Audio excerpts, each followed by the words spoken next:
नमस्कार, मैं हूं आपके साथ कनिका अरोरा और आप देख रहे हैं सुदर्शन न्यूज। बुलेटिन की शुरुआत करेंगे, लेकिन उससे पहले सीधे तस्वीरें आपको देश की राजधानी दिल्ली से दिखाएंगे, जहां इस वक्त महिला पहलवान विनेश फोगाट जो कि पेरिस से भारत लौट चुकी हैं और दिल्ली एयरपोर्ट पर उनके भव्य स्वागत के लिए यहां पर भारी तादाद में लोग हम देख पा रहे हैं।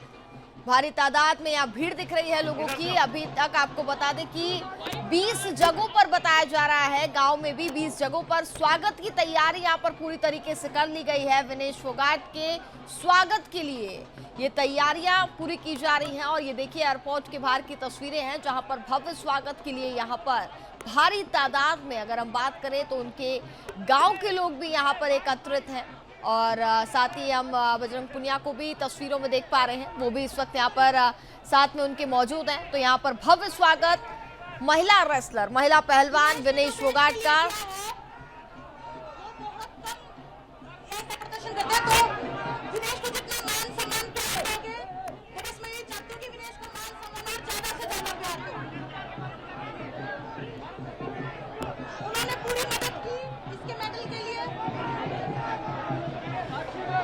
तो देखिए इस महिला रेसलर साक्षी को भी यहाँ पर सुन रहे थे, जिसमें वो ये कह रही है कि पूरी कोशिश यहाँ पर विनेश फोगाट की ओर से की गई थी मेडल लाने के लिए, लेकिन जैसा कि आप सभी को इस बारे में जानकारी भी है कि 100 ग्राम वजन सिर्फ ज्यादा होने की वजह से वो गोल्ड से पीछे रह गई और अगर वो 100 ग्राम उनका वजन ज्यादा ना होता तो वो गोल्ड मेडल भारत के लिए लेकर के आती। लेकिन देखा जाए तो बेहद ही दुख भरी खबर ये रही थी भारत के लिए भी, खुद विनेश फोगाट के लिए भी, कि मात्र 100 ग्राम वजन की वजह से वो देश के लिए गोल्ड लेकर के नहीं आ पाए। लेकिन फिर भी देश भर में उनका सम्मान किया जा रहा है, क्योंकि उन्होंने कड़ी मेहनत यहाँ पर की थी, पूरी कोशिश की थी भारत के नाम मेडल लाने की, गोल्ड मेडल लाने की। लेकिन अनफॉर्चुनेटली ऐसा नहीं हो पाया। लेकिन उसके बावजूद भी आप देखिए विनेश फोगाट को कितना सम्मान मिल रहा है, क्योंकि पूरी मेहनत उन्होंने यहाँ पर की थी पेरिस ओलंपिक 2024 में। फिलहाल अब वो भारत लौट चुकी हैं और ये सीधी तस्वीरें आप देख रहे हैं। साथ ही यहाँ पर तमाम रेसलर्स और उनके साथ इस वक्त मौजूद हैं और साफ तौर पर देखिए सुनते हैं। ये जो माहौल खराब कर रहे हैं, पुलिस द्वारा खराब किया जा रहा है। खिलाड़ियों का नाम बदनाम ना करें और जो देशवासी प्यार दे रहे हो, जो अब आप देख रहे हो, सभी पूरे देश ने कैसे स्वागत किया है।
पत्रकार कहाँ घुसे जा रहे हैं?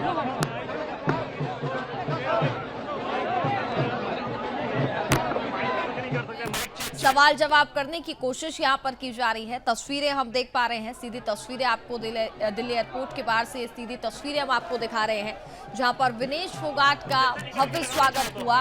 और देखिए, आंखें नम थी, चेहरे पर मुस्कान थी, एक दर्द साफ तौर पर हम उनकी आंखों में देख पा रहे हैं, क्योंकि भारत के लिए जो वो चाहती थी करना, भारत के लिए वो गोल्ड मेडल लाना चाहती थी, वो उनका सपना अधूरा रह गया। तो आंखों में दर्द तो साफ तौर पर है, लेकिन सम्मान उनके प्रति देश भर में अगर हम देखें तो किस तरीके से यहाँ पर उनका जो भव्य स्वागत हो रहा है। हरियाणा सरकार ने भी उनके लिए कई बड़ी और महत्वपूर्ण घोषणाएं यहाँ पर की थी, कई ऐलान किए थे। और ये तस्वीरों में आप देखिए, और साथ ही उन्होंने ये भी कहा कि मैं बहुत ज़्यादा भाग्यशाली हूँ कि मुझे इतना सम्मान, इतना प्यार दिया जा रहा है। देखिए, अपने आंसू पोंछते हुए वो नजर आ रही हैं, दर्द साफ तौर पर उनकी आंखों में देखा जा रहा है, क्योंकि देश के लिए वो गोल्ड लेकर के आने वाली थी, लेकिन उनका सपना टूट गया, उनका सपना अधूरा रह गया। हालांकि उन्होंने बहुत मेहनत की थी देश के लिए मेडल लाने की, गोल्ड मेडल लाने की, लेकिन उनका ये सपना अधूरा रह गया, जिसके बाद एक दर्द उनकी आंखों में साफ तौर पर देखने को मिल रहा है। लेकिन सम्मान भी उतना ही उनके लिए काफी ज्यादा बढ़ गया है।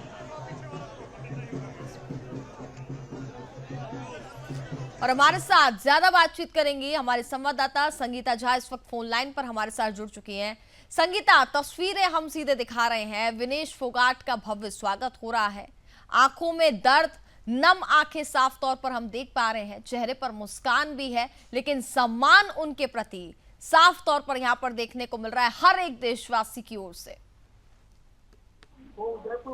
जी हाँ कनिका, आपने सही कहा कि आप भी तस्वीरों में देख रहे होंगे किस तरह से विनेश फोगाट जब पहुंचते हैं उनका भव्य स्वागत होता है। और साथ ही आप देखिए, एयरपोर्ट पहुंचने के बाद लोग मौजूद रहते हैं उनके साथ, लेकिन उनकी आंखों को आप देख सकते हैं, वो रो पड़ती हैं, वो रो रही हैं, और जो दर्द है वो उनकी आंखों से ही बयान हो रहा है। किस तरह से वो जिस दर्द में है, जो उनकी आंखों में ही आपको दिख रहा होगा कि किस तरह से वो रो रही हैं। और लेकिन वहीं देखिए, जिस सैकड़ों की संख्या में लोग पहुंचे हुए हैं उनके लिए, उनका भव्य स्वागत करने के लिए।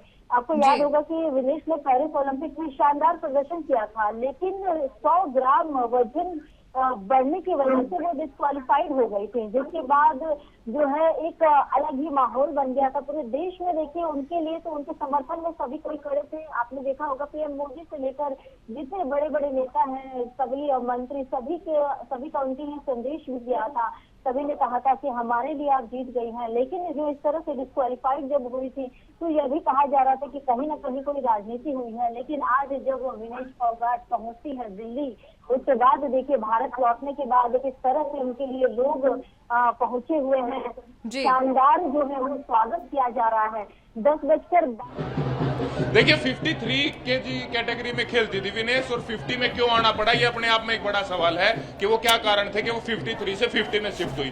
तो उन कारणों के बारे में पता करना चाहिए, और बाकी बस हमारा यही है कि हम उसको चैंपियन की तरह ट्रीट करें। यहाँ पर प्रधानमंत्री जी ने भी उनकी सराहना की है। जी जी, देश का मान सम्मान बढ़ाया, भले मेडल नहीं आए, लेकिन देश का मान सम्मान बढ़ाया, फाइनल पहुंच गए। जी, स्टार्टिंग से ही जब से उन्होंने कैरियर की शुरुआत की है, चाहे बजरंग हो, चाहे साक्षी हो, चाहे विनेश हो, तीनों ने स्टार्टिंग से ही इतने इंटरनेशनल मेडल जीते हैं। तो हर मेडल पे ही उन्होंने देश का मान बढ़ाया है, और आगे भी वो देश के लिए काम करते रहेंगे। Thank you. Thank you.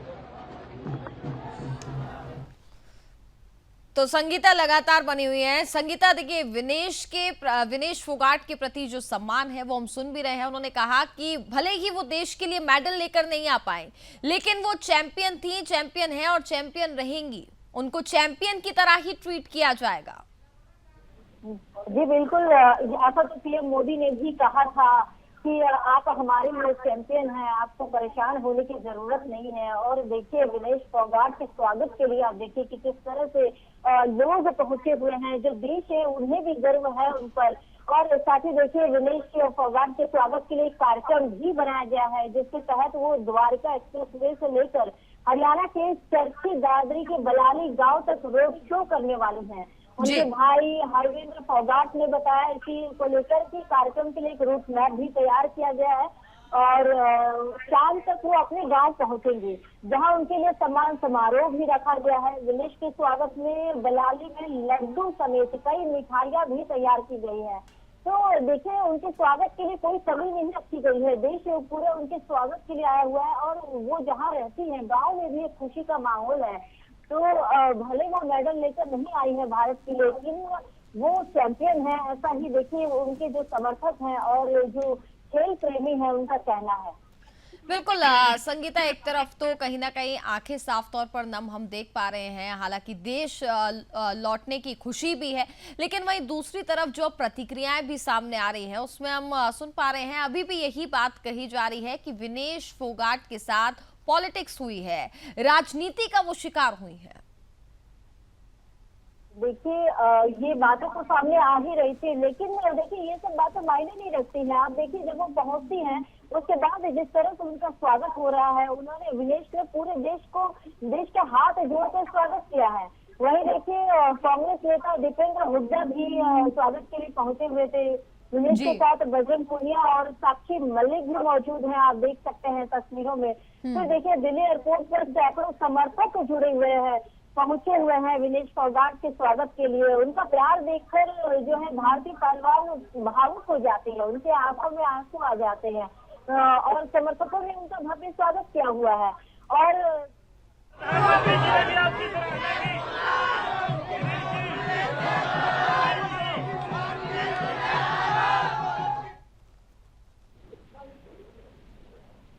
Sangeeta, आप अपनी बात को पूरा कीजिए।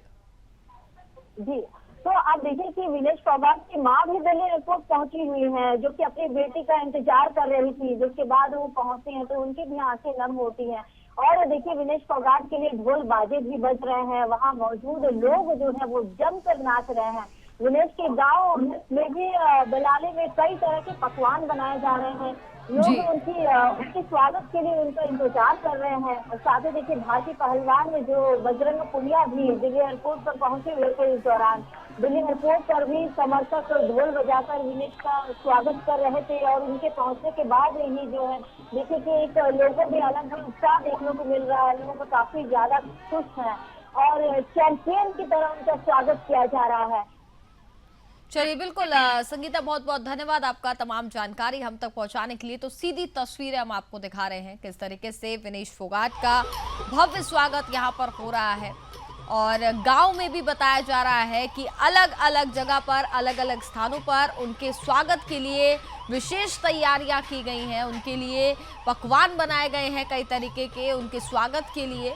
और खास तौर पर अगर हम यहाँ पर देखें तो गांव में, अगर हरियाणा में हम बात करें तो उनके गांव के आसपास क्या हर एक इलाके में पूरी तरीके से विशेष तैयारियां वहाँ पर की गई हैं और उनके स्वागत में यहाँ पर भारी तादाद में तस्वीरों में हम लोगों को देख पा रहे हैं।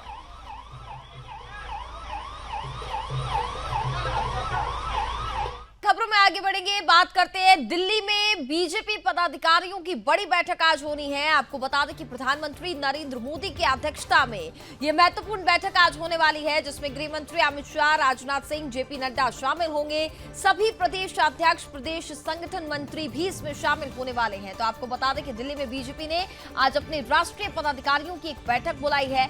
राष्ट्रीय पदाधिकारियों की बैठक में पदाधिकारियों के साथ साथ सभी प्रदेश अध्यक्ष और प्रदेश संगठन मंत्री भी शामिल होंगे। बैठक में प्रधानमंत्री नरेंद्र मोदी, बीजेपी अध्यक्ष जेपी नड्डा, केंद्रीय गृह मंत्री अमित शाह, रक्षा मंत्री राजनाथ सिंह भी शामिल होंगे। बैठक में 2 राज्यों में होने वाले विधानसभा चुनाव को लेकर के मंथन होगा।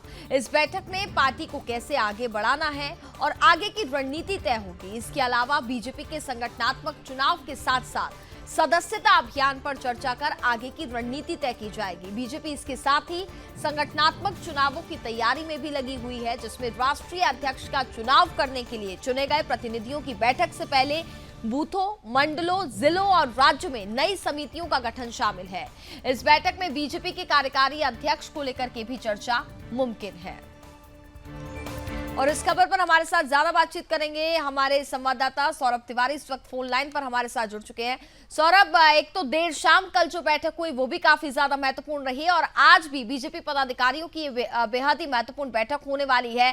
बैठक में क्या रणनीति तय की जाएगी, क्योंकि आने वाले समय में 4 राज्यों में विधानसभा चुनाव होने हैं, उसको लेकर के क्या रणनीति, क्या विशेष तैयारियां? जी देखिए कनिका, बता दो आपको कि जिस तरह से कल चुनाव आयोग ने जम्मू कश्मीर में और हरियाणा विधानसभा चुनाव की घोषणा कर दी है, उसके देर शाम भारतीय जनता पार्टी के जो राष्ट्रीय अध्यक्ष हैं जगत प्रकाश नड्डा, उन्होंने अपने राष्ट्रीय महासचिवों के साथ बैठक की और आज राष्ट्रीय पदाधिकारियों की बैठक हो रही है, जिसमें सभी प्रदेश अध्यक्ष, सभी संगठन मंत्री मौजूद रहेंगे और देश के गृह मंत्री हैं, बीजेपी के वरिष्ठ नेता हैं अमित शाह, देश के प्रधानमंत्री नरेंद्र मोदी, राजनाथ सिंह, तमाम बड़े बड़े नेता जो हैं वो मौजूद रहेंगे। और जाहिर सी बात है कि चुनाव जो 4 राज्यों में महत्वपूर्ण चुनाव है और खासतौर से बात की जाए महाराष्ट्र की, बात की जाए जम्मू कश्मीर से बात की जाए, जहां पर धारा 370 हटने के बाद चुनाव हो रहे हैं, तो पार्टी चाहती है कि इस बार चुनाव में उनको जीत मिले। और दूसरी बड़ी पार्टी के सामने ये होती है कि उनके सामने उनके अध्यक्ष कौन बने। तो जो जाहिर बात है, सबसे पहले सुबह नहीं बताया था कि बीजेपी ने जब जगत प्रकाश नड्डा को बनाया था तो कार्यकारी अध्यक्ष बनाया था, उसके बाद उनको पूर्णकालिक अध्यक्ष बनाया है। इस बार फिर से बीजेपी एक फिर कार्यकारी अध्यक्ष बनाने जाएगी, तो अध्यक्ष का जो चुनाव है वो तभी होगा जब आधे राज्यों का चुनाव हो जाएगा। तो जाहिर सी बात है कि इस पर भी चर्चा हो संभव है और जब प्रधानमंत्री रहेंगे और जब जो संगठन के लोग हैं और खासतौर से जब चुनाव में संगठन के लोग ही काम करते हैं, कनिका आपको पता ही होगा, और खासतौर से 2 राज्यों झारखंड है और महाराष्ट्र है, वहां पर चुनाव की घोषणा भी नहीं हुई है और चुनाव आयोग से पूछा गया कि अपने महाराष्ट्र में चुनाव की घोषणा नहीं की, तो उन्होंने कहा कि अभी बरसात का समय है, त्योहार का सीजन है, तो आम जाहिर सी बात है कि दशहरे के बाद ही चुनाव महाराष्ट्र में होगी। तो महाराष्ट्र में जिस तरह से लोकसभा के चुनाव में इंडिया गठबंधन ने जीत हासिल की थी और एनडीए को झटका लगा था, इस बार कोशिश होगी कि महाराष्ट्र में भी बीजेपी को सफलता मिले।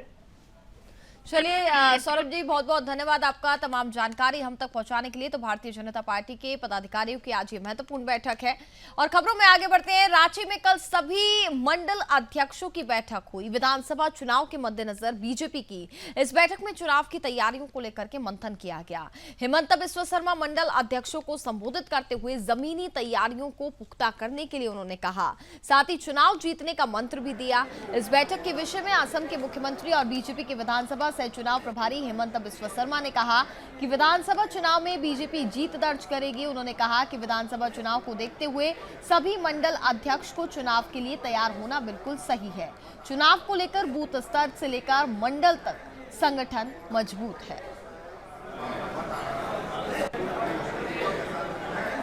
शामिल कर रहे हैं। देखिए, संपाई सुरेन जी ने ही झारखंड को जेएमएम का 5 साल का जो कार्यकाल हुआ, वही जो 6 महीना था, जो 6 महीना में थोड़ा सा कम हुआ।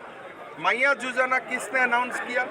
संपाई सुरेन ने अनाउंस किया, लेकिन आज उनका फोटो कहीं भी नहीं। सर इधर देखिए। तो इसीलिए मेरा सम्मान संपाई जी का साथ है, लेकिन पॉलिटिकल बात हमको करना नहीं है। देखिए, मंडल अध्यक्ष लोगों को मैंने यही बताया कि हमें चुनाव के लिए तैयार हो जाना चाहिए और चुनाव अगली जब भी देगा, बूथ से लेकर मंडल तक हमारा संगठन एकदम शक्तिशाली रहना चाहिए। सबका मूड बहुत अच्छा है, फीडबैक भी अच्छा है। खबरों में आगे बढ़ेंगे। एक और बड़ी खबर आपको बता दें, कानपुर और भीमसेन स्टेशन के बीच ट्रेन हादसा हुआ, जहां साबरमती एक्सप्रेस के 22 डिब्बे पटरी से उतरे। गोविंदपुरी स्टेशन के पास ट्रेन डीरेल हुई। बोल्डर टकराने से यह हादसा हुआ है, जिसमें कई ट्रेन की रूट को डायवर्ट किया गया। कई यात्री घायल बताए जा रहे हैं और रेस्क्यू ऑपरेशन लगातार जारी है। हमारे साथ ज्यादा बातचीत करेंगे हमारे संवाददाता राहुल मिश्रा इस वक्त ग्राउंड जीरो पर हमारे साथ लाइव जुड़ चुके हैं। राहुल, फिलहाल इस वक्त हम क्या तस्वीरें देख पा रहे हैं, क्योंकि सुबह ही सुबह आज बेहद दर्दनाक खबर सामने आई। हालांकि राहत की बात अभी तक ये बताई जा रही है कि कोई जान माल का नुकसान नहीं हुआ है। देखिए, मैं सुदर्शन के माध्यम से ये बता दूं कि आज से ठीक 4 साल पहले एक हादसा हुआ था जिसमें तमाम जनहानियां हुई थी, लेकिन आज जो रेल का ये घटनाक्रम हुआ है, इसको देखें तो घटना तो हुई है लेकिन दुर्घटना नहीं हुई है। कोई भी व्यक्ति कोई भी यहाँ पे रेलवे का कर्मचारी घायल नहीं है।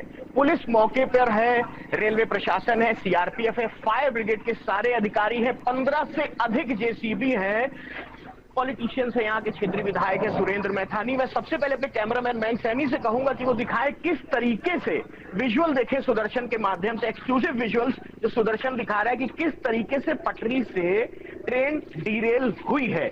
लोको पायलट का जो उसके रेलवे के प्रशासनिक अधिकारियों से कहना है कि एक आवाज आती है भीमसेन रेलवे स्टेशन ट्रैक के पास से, खटक की आवाज आने के बाद से ट्रेन पटरी से उतर जाती है। इतना बड़ा हादसा होने के बावजूद कोई जनहानि ना होना, ये सबसे पहले एक राहत की बात है। 15 से अधिक जेसीबियां हैं, क्षेत्रीय विधायक भी यहाँ पर हैं, और जिस तरीके से 5 से 6 घंटे के लिए इस लाइन को रोक दिया गया है कि कोई भी ट्रैफिक यहाँ से ना निकले।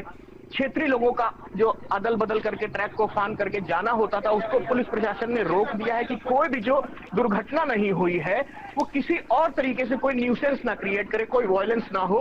इस तरीके से क्षेत्र को पूरी तरीके से पाट दिया गया है। स्लो ट्रैफिक चल रहा है फ्लाईओवर्स में, लेकिन पूरी तरीके से मामला स्थिरता की ओर है। 5 से 6 घंटे बाद ये ट्रैक जब सुचारू रूप से चालू होगा तो रेलवे प्रशासन फिर आकर के आधिकारिक तौर पर पुष्टि करेंगे। हमारे साथ यहाँ पे मैं जी क्षेत्रीय विधायक भी हैं, इनसे भी जानेंगे। सुरेंद्र मैथानी है यहाँ के क्षेत्रीय विधायक। विधायक जी, घटना हुई, दुर्घटना नहीं हुई। बिल्कुल घटना है और घटना का पर्दाफाश होना चाहिए। जो इसके पीछे तत्व हैं वो उजागर होने चाहिए, क्योंकि ये सामान्य घटना नहीं है। अगर ईश्वर की कृपा रही और कानपुर के जिला प्रशासन, हमारे जिलाधिकारी भी तुरंत मौके पर पहुंचे हैं। रास्ते में आते आते गाड़ियों को भी हम लोग साथ लेकर के आए हैं, और वहां पर हैलेट अस्पताल में भी, अस्पतालों को भी एडवांस सूचना देकर के सब कोई नहीं हुआ ऐसी आवश्यकता, लेकिन ब्लड की जरूरत, आईसीयू की जरूरत, बेडों की जरूरत, डॉक्टरों के हर प्रकार की सारी व्यवस्थाएं दुरुस्त करते हुए यहाँ पहुंचे। लेकिन ईश्वर का धन्यवाद है कि कोई भी घायल नहीं और कोई भी कैजुअल्टी नहीं हुई। सुदर्शन के माध्यम से ये जानना चाहेंगे, जब रात्रि ये घटना होती है, लोको पायलट जो ट्रेन के ड्राइवर हैं वो ये बताते हैं कि कोई खटाक की आवाज आई पटरी पर से और फिर उसके बाद ये हादसा हुआ। जनहानि नहीं हुई, लेकिन क्या इसकी कोई जांच आपकी किसी अधिकारी से बात हुई? बिल्कुल, ये जांच होगी। मेरी बात भी हुई है, जिला प्रशासन से भी बात हुई है, रेलवे के अधिकारियों से भी बात मेरी। मैं ये जनता की तरफ से मैं ये चाहता हूँ कि मोदी जी के और अश्विनी वैष्णव जी के समय में, योगी जी के समय में ऐसी घटना को अंजाम देने वाले बच नहीं पाएंगे, क्योंकि किसी की भी जान के साथ खिलवाड़ हमारी सरकार और आदरणीय मोदी जी कतई बर्दाश्त नहीं करते। और उनके प्रतिनिधि के रूप में, मोदी जी के प्रतिनिधि के रूप में, योगी जी के प्रतिनिधि के रूप में, अश्विनी वैष्णव जी के प्रतिनिधि के रूप में, मैं इस क्षेत्र का विधायक हूँ जहाँ मेरी विधानसभा में घटना हुई है। मैं मौके पर भी मौजूद हूँ। जी, तो आपसे क्षेत्रीय विधायक जिन्होंने पूरे मामले को बताया, इससे पहले सुदर्शन ने यहाँ के जीएम एनसीआर उपेंद्र जोशी हैं, उनसे भी बात करना चाहिए। उन्होंने भी स्पष्ट किया कि मौके की जांच चल रही है, लेकिन सबसे पहले सभी ने धन्यवाद दिया, ईश्वर का धन्यवाद दिया कि कोई भी घटना ने दुर्घटना का रूप नहीं लिया। चलिए, बिल्कुल आप नजर बनाए रखिएगा, आगे भी हम आपसे तमाम अपडेट लेते रहेंगे। फिलहाल बहुत बहुत धन्यवाद आपका तमाम अपडेट हम तक पहुंचाने के लिए, और इसी के साथ इस बुलेटिन में फिलहाल बस इतना ही। आप देखते रहिए सुदर्शन न्यूज। जय हिंद।